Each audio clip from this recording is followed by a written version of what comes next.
ladies, and I have to move. I can't stay in one place. I have an issue with this. I'm really sorry. I'll do my best to be in the middle. Okay, so I can move according to the black set. Perfect, perfect. Okay. So I would like to start by welcoming all of you. I know there is not too many people here physically in front of me, but I'm sure that I have other connections that are really happening now as we speak on Zoom and LinkedIn and whatever, any other media.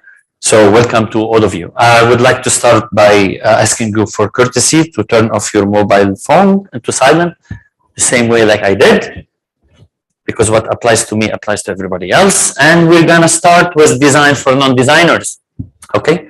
And I would like to start by asking you guys, how many times you use design in your life? Every day, really? You sure? All right, we're gonna prove this point to you in 1 second. But before, this is not working, guys. Up, up, up. Okay, so we're gonna have a small presentation and then we're gonna have a discussion on that. And it's not working. Okay, and if you like what you see and you want to have the full-fledged program from A to Z, because we're gonna cover lots of materials, all right, you'll be more than welcome to reach out either by email or then we can see you after the presentation and we can be directly in touch. Okay. This is not good. هاي مش منيحة أبدا. All right, design is everywhere. So you're right, absolutely. And I'm gonna prove this to you in 1 second. Okay? It's not working. All right? From the moment we wake up in the morning till the moment we end our day, we use design everywhere and in everything. This is not working at all. Sorry guys. هيدي بدنا نمشي، ما بعرف شو بدنا نعمل. Because I can't control it. Okay. So I was saying that from the moment we wake up, from the bedsheet you are using, from the house, your corridor, your paintings, your drawings on the wall, everything that you use, okay, your bathroom, the towels, the flowers that are in your, vase, your toothbrush, and I'm gonna tell you why I chose toothbrush on purpose, okay, and then your newspaper, your coffee in the morning, you take your car, you go to work, your office space, your building where you live, you take the elevator, everything that you do, your computer, your desk, everything around you has been designed, okay? And not just been designed, it's actually defined our identity and who we are, because we choose this design to be part of our lives. But literally, somebody has designed our day, all right? Literally, because we live by this design. All right, the issue is now that design has been dissected into different terminologies. In the sense that we call it fashion, interior, we are in the interior exhibition, okay? We have visual communication, we have product design, we have industrial design, we have service design, we have experience design, but it's all design and it all rotates around design. Ahmed, please. I want you to remember this slide in particular, okay, because this is something I took a photo of, I was in Prague, and it says bad design ruins our life. And I want you to memorize it for a little while because we're gonna talk about it later. Because when we're choosing a design, we have to make sure that we're choosing the right one that fits for us. But it's not gonna be bad, okay? Because somebody just designed it and it's there. There is no good or bad in design. There's no right and wrong in design. There are questions and answers, and we're gonna see this in a very short while. Okay, Ahmed. Okay, so we're gonna have a very short history, 3 slides of historical overview. And this is the toothbrush. Anyone knows when the toothbrush was invented? In the 1900s, more than 100 years ago. Somebody had the idea to design a toothbrush to brush your teeth. And what you can see on the side is the evolution of the toothbrush according to, you know, innovation and creativity and all those stuff that we hear now, and they are the buzzword. This is like 100 years old. Next. Okay, dolls. Again, you know, something that we use every day, and we just forgot that there is somebody who actually had the idea and the creativity to design these things and, you know, to sell it to us and then to become part of our daily life. One more, vacuum cleaners. And this is for the boys in the room, not the ladies. I mean it, I'm serious. Okay, so again, that was invented, the first vacuum cleaner in 1908. The first vacuum cleaner, which is really interesting and amazing. So all those things and all the differences, you can see that there is traceability in design. And we can trace where it came from, the innovation, the development, and then where it is today as an object. Ahmed? And the last slide is, of course, fashion. Okay, and what's really nice is the evolution of fashion, you know, and you can trace it and how our clothes have changed with us according to our need, our body shape, and all this kind of stuff. Okay, now let's get serious. We're done with the introduction. So what is design language? And we are here today to see that every time I want to make a decision, I want to buy an object, I want to take a decision about a design that I need to use, something that I need to put in my house, or I need to send it as a gift, or, you know, what do I need to do? What do I need to look at? What do I need to understand in this object that I'm looking at to make sure that I'm making the right decision? All right. So technically, what we're going to see is a teaser only, just, you know, the general headlines. I'm not going to go deep into all the information because that will take forever to finish. Okay. But at least you will have the awareness and the idea of how things are happening and what you need to do for that. We're going to cover 4 pathways. There is more. There is plenty more, but I have chosen the most important ones. All right. Some of them are, you know, theoretical, and a couple are practical, but I'll make the balance between this and that. So I cover, you know, the most, you know, important ones. First of all, there is no wrong and right in design. Never. Okay. There are things that work for me and things that do not work for me. And that's the most important part. Ahmed? All right. For example, this is a garden bench plant waste. Okay. Is this good? Bad? What is it? It's sustainable, definitely. It has a purpose. We're recycling. We're not throwing. We are being sustainable to the environment. So it does answer a question for me, but you cannot say, Ahmed, we cannot say it's ugly or it's beautiful, because what you might find ugly, somebody else might find it extremely nice. I may not like what you are wearing this morning. You may not like what I am wearing, but I'm happy with what I'm wearing. And I think that it fits me very well, and I am happy with it. So there is no beautiful or ugly. And we have the common problem here, like, you know, in the world. We look at things, يا شو حلو. لك شو بشع هيدا. يا أساس. What are the criteria on which you based your decision if it's nice or ugly or beautiful or whatever? Because someone might buy it.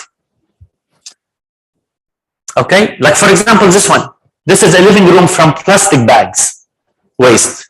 You may look at it and say, oh my God, look at this, it's monstrous. You know, colors and the way it is. And some people would think that, no, this is actually really something, because we're recycling, we're saving the planet, we are reusing and, you know, upgrading and doing all this kind of stuff, and it might work. So, there is only questions and answers. And the closer the answer is to my question, the better the design would be for me and would be fit for what I want. The second pathway is semiotics, and I love semiotics, and you have to forgive me now because semiotics is one of my, areas of inspiration بالحياة. Ahmed? Okay, semiotic normally is a study of signs and symbols, is the investigation of the relationship between text and image, and then it's how meaning is formed and the contextual framework of language and visual communication. And most importantly is the examination of how narratives are formed.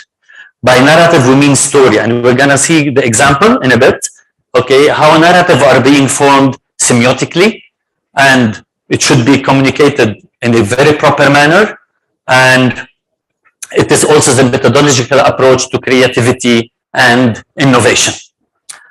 All right, we're going to start with the first exercise, all right? All right, this is 2 words, all right? It says بطيخ 300, which is watermelon. Please come in. We're having something very interesting happening here. All right. This is called vernacular design. What do we mean by vernacular is design for non-designers. It's design done by non-designer. Okay. This is probably somebody who sells بطيخ. He's not probably highly educated. He just grabbed a piece of paper and he made an advertisement sign. This is advertising. And this is like 24 years old piece. And I took the photo, I was on the road. And it still works now, 25 years down the road, it still works. If I want to analyze this, what do you see? Let's have a conversation. What is this? It's an advertising sign to start with. It says watermelon and it says 300. What is happening in your mind automatically? 300, probably Bahraini dinar, it will be too expensive. 300 fils maybe. Okay, in Lebanon that was 300 lira. No, much as that. Exactly. And you know automatically that not the watermelon is 300, the kilo is 300. So automatically you have 4 different information lines that your mind did the exercise of understanding and investigating, all right, with 2 words. And this guy didn't have to say a lot to send you a big message. And this is what's all about, all right, because our brain can dissect those information, can understand it, can make up your mind and make a decision with 2 words. Exactly. And this is a very strong message, very strong and very minimal, by the way. You don't have to say a lot to mean a lot. All right. This is something else completely different. It's also an advertising and it's on a billboard. And when you see this, you think that this is not feasible. Nobody will have ketchup in their milk, especially not for a young child. So there is this, on purpose I chose this photo because it creates a certain controversy, okay? But at the same time, because it's been printed, because it's been on the street, somebody gave it the validation. Somebody said, okay, let's print this and put it outside for people to see. So again, it's not right, it's not wrong, it's not good, it's not bad. And for me, semiotically, this does not work because I would never, ever put ketchup in a baby bottle milk. It's unhealthy. And second, I never tried it because I'm sure that it was going to taste horrible without even going there. But again, between validating a design and understanding the semiotics, there's a huge gap between those 2. This is something that I want your contribution in it. What do you see in this one? Yes. It is a peace sign to start with. What else? No more fingers. And these fingers actually are not cut. They are being burned. Because if you see here, okay, they are burned. So what else? Semiotically, what does it tell me? Very simple message. Like, even though I won, I lost 3 fingers, and I kept 2. And the question is it really worth it? Because it might not be worth it. All right, Ahmed? So this is called Victory. It's by Feng Chen. It's a poster, and it's only one image. There's no text on the poster. There's nothing. This is how it's been designed, and this is how it's been published, like this. Okay, and we can have a whole conversation on it, whether you agree, whether you don't agree, whether semiotically this is workable. Is it really worth to lose 3 fingers and keeping 2? And you know, it's also black and white, which also give it another dimension of pain and suffering and darkness. So we can have a whole conversation. We can spend at least 40 minutes discussing this, because it happened with me once before during one of my classes, and I showed my students this photo, and we went on a 40-minute discussion about semiotics and what does this mean semiotically. The third pathway is culture. All right, and I asked you earlier, I don't think you were here, but anyway, that design ruins our life, and this is a point of view. Could be. Somebody wrote, design ruins our life, and I took a photo of it because I've been talking about design like half an hour now, and I was trying to tell you that design is very important. It governs our life. We use it every day in all form and shape and stuff, and somebody said completely the opposite. So culturally for him, this might be correct. Culturally for me, this might not be correct. And this is what I need to pay attention to, the difference in the culture of where I am and to whom I'm designing and all this. I'd like to draw the attention on one important point now. It's because there is a generation gap at this level. And the generation gap now, it's between traditional and society, and especially our culture is very oral. And we rely too much on our while in the modern society it's more digital, it's more governed by Facebook and WhatsApp and all this and all this kind of stuff. So we need to pay attention to the culture and the generation gap in the cultures. And the most important thing is the intersection of design and culture, where is the place where both local and global has a voice. So we need to combine those two things, all right? So when we are using design and designing, we need to pay attention to both the local and the global in order to have a complete design, okay? A significant aspect you need to pay attention to is the parallel objective, the process, and the designer as an author, and the individual cultural decoding. This is the exercise that people have to do when you are doing this exercise on, choosing which design is working for you. It's called decoding and encoding, and there's a process of negotiation there. Ahmed? Okay, and the last one is a design component, and the design component are actually the manifestation of design, all right? These are the elements that you need to look at, and they are the physical element, all right? We start with the concept and creativity, and when we say concept, the attention should be on the narrative and the storytelling. Ahmed, and we're going to see an example. For example, this one. This is a flyer that has been, worked on. And if you look, what kind of story do you see in there? What kind of narrative do you see there? Happiness, exactly. And if you look at the slogan, the first word is be happy. And when you say be happy, okay, and she's out, she's in public, and she's laughing, okay, so she's happy, she's somehow free, she's true to herself, she doesn't mind where she is in order to express her things. So this actually works as a story. All right, I'm going to show you one of my work, all right, and this is a logo for the municipality.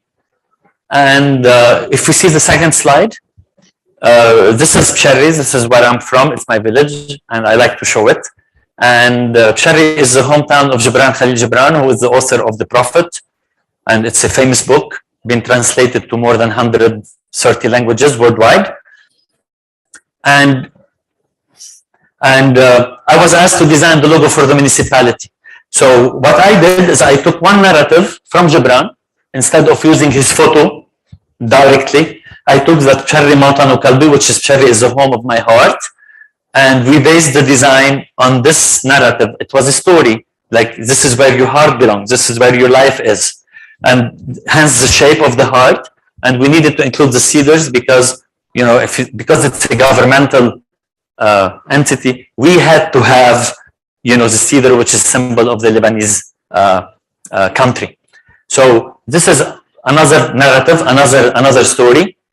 The second thing you need to look at is the process. If there was a process, and by looking at the process, you avoid plagiarism.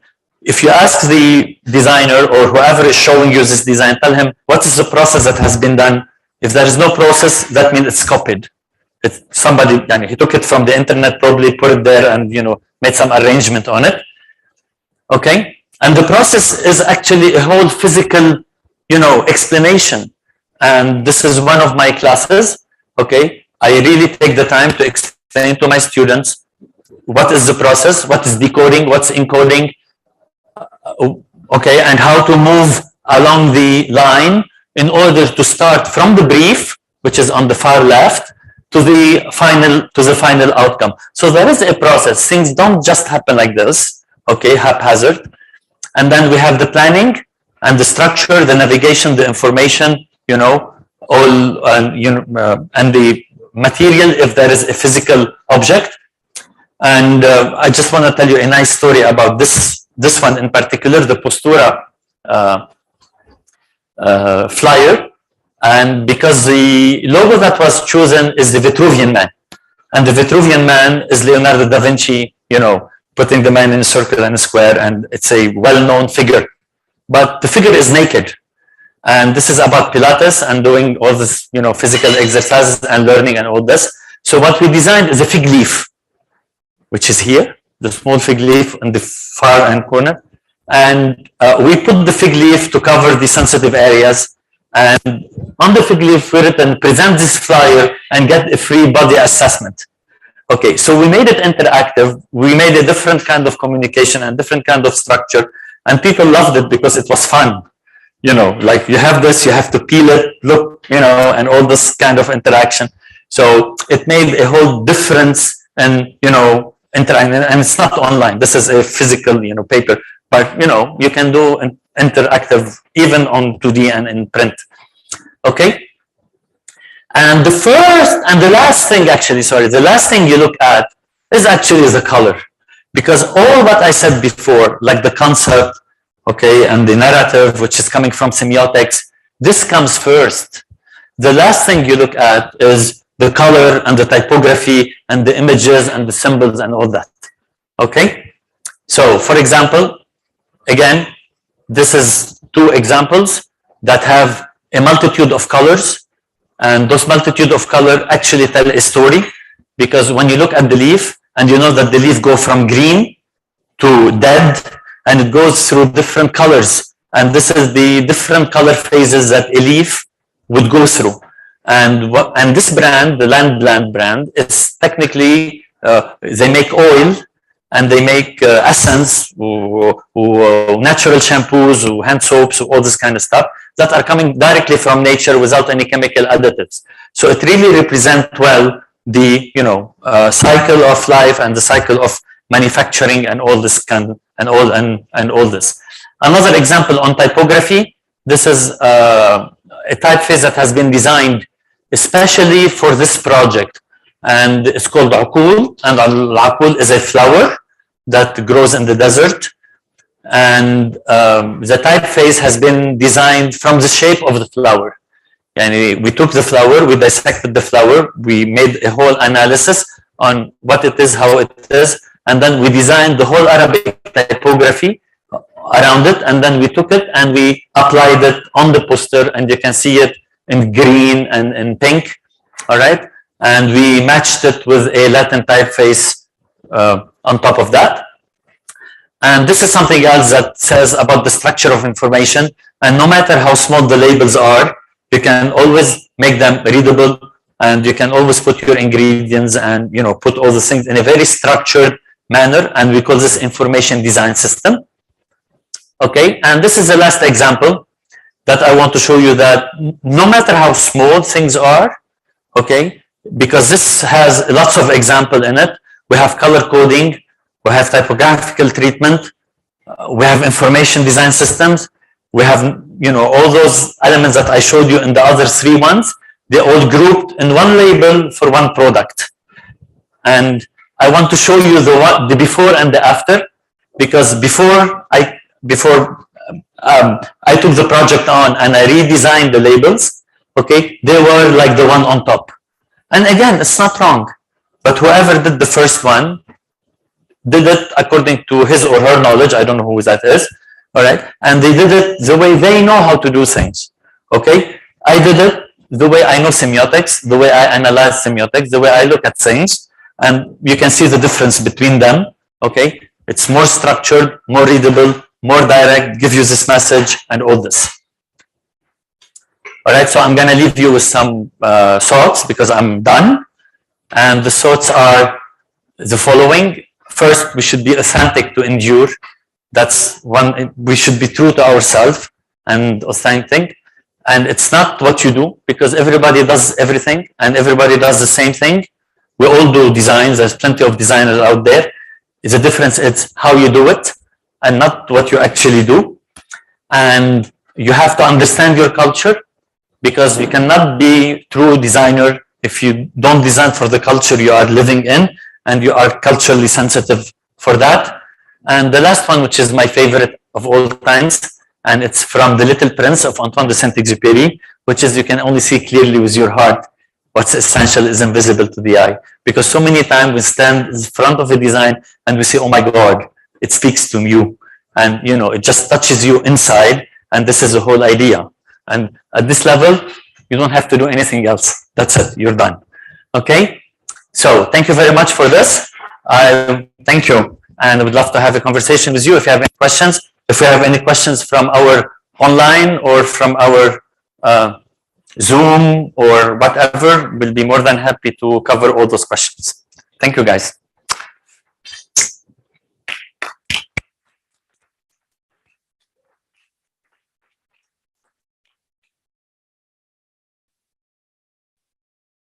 شكرا.